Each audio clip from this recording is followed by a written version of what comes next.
Merci, Monsieur le Président. Monsieur le Président du Conseil exécutif, depuis notre acception aux responsabilités, la relance du chantier du haut débit et du très haut débit a été érigée en priorité politique par notre majorité.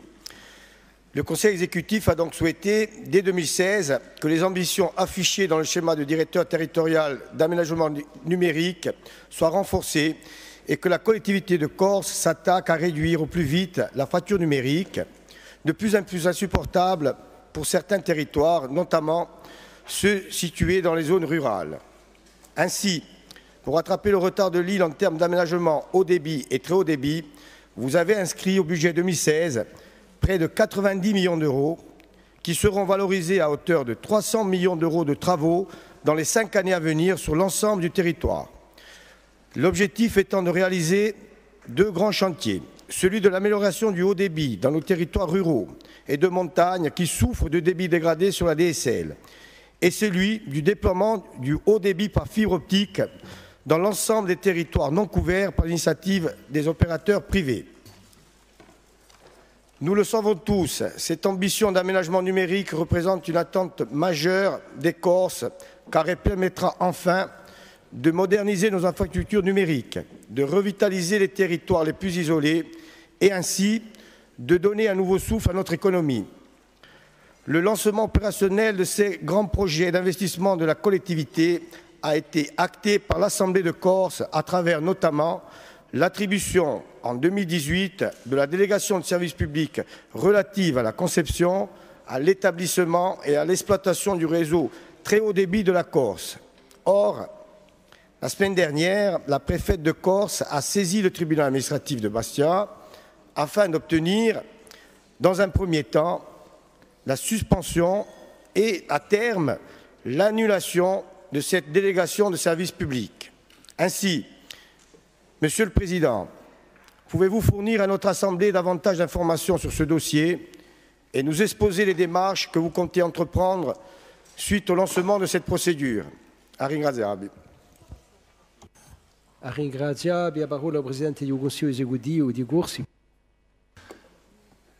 Monsieur le conseiller, vous l'avez rappelé, Madame la préfète de Corse a déposé le 15 mai dernier, d'une part, un déféré en suspension, d'autre part, un déféré en annulation de la délégation de service public relative au très haut débit en Corse. Je signale que j'ai appris ce recours par courrier concomitant. Je le redis, c'est une évidence, toute partie ou tout justiciable est bien sûr libre de choisir d'exercer une voie de droit qui lui est permise par la loi. Et c'est donc avec sérénité que la collectivité de Corse se rendra devant la juridiction administrative.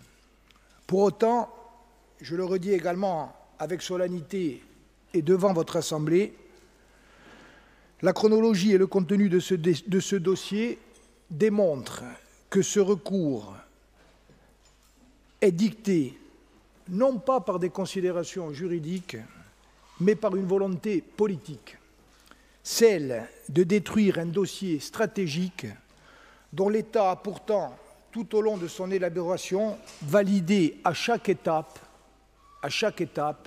le contenu et les contours. Je ne reviens pas en détail sur la procédure. Je rappelle que ce dossier a commencé en 2012, que de 2012 à 2015, pour des raisons sur lesquelles je ne reviens pas, lors de l'avant-dernière mandature, il n'a pas avancé. Que lorsque nous sommes arrivés aux responsabilités début 2016, nous en avons fait une priorité tout simplement parce qu'il ne peut pas y avoir de développement économique, et notamment il ne peut pas y avoir de développement économique de la ruralité, de la montagne et de l'intérieur sans réduction de la fracture numérique. Vous avez voté à l'unanimité le 16 décembre 2016 une délibération qui a approuvé le principe du lancement de la délégation de service public relative au très haut débit. Ce dossier a été conduit grâce à l'intervention technique de la direction du numérique de la collectivité de Corse, d'une part, et d'autre part, avec à nos côtés une AMO qui fait autorité en France. Je salue le travail qui a été mené au plan technique. 6 candidats se sont positionnés. ce qui démontre bien le caractère attractif de ce projet. 2 sont arrivés en bout de procédure, SFR et Orange, et SFR a été le mieux disant dans des conditions sur lesquelles je ne reviens pas, qui ont été discutées et validées à l'unanimité par votre Assemblée, et je constate que personne ne remet en cause le caractère de mieux disant de cette offre. Ceci étant rappelé, et en quelques mots, je voudrais vous dire pourquoi ce recours est scandaleux. Premièrement, je signale qu'aucun des candidats qui avait postulé et qui n'a pas été retenu n'a introduit de recours. C'est quand même un indice fort lorsqu'on sait que, y compris dans d'autres secteurs, il y a toujours de la concurrence et toujours des contentieux. Deuxièmement, je voudrais vous dire que le délai de 2 mois a été prolongé à travers des lettres d'observation puisque le recours est introduit 6 mois après. Aucune des lettres d'observation ne porte le même grief. Nous avons répondu à la première sur 2 premiers griefs. Ils ont été abandonnés. On nous en a sorti 2 autres. Ils ont été abandonnés. Jusqu'à en venir à ceux qui, in fine, ont été retenus, ce que n'avait d'ailleurs jamais vu notre MO. Je ne vais pas faire un débat juridique devant vous. Je voudrais vous dire simplement que le grief principal au soutien de la requête, il repose, vous l'avez vu parce que je l'ai rendu public, sur le fait qu'il y aurait eu discrimination. Pourquoi? Parce que, je cite, dans un avis de comité technique, il est dit, ouvrez les guillemets, le président du conseil exécutif souhaite savoir l'impact de la DSP sur l'emploi, qu'il soit direct ou indirect. Fermez les guillemets. Deuxième considération écrite, le président du conseil exécutif, ouvrez les guillemets, souhaite que la dimension d'emploi local soit intégrée au cahier des charges de la DSP dans le strict respect de la réglementation. Fermez les guillemets. Le recours considère que ces formulations sont significatives d'une volonté, je cite, de favoritisme régional. Alors là, nous ne sommes même plus dans la construction d'un système nouveau, par exemple à travers la charte de l'emploi qui sera débattue.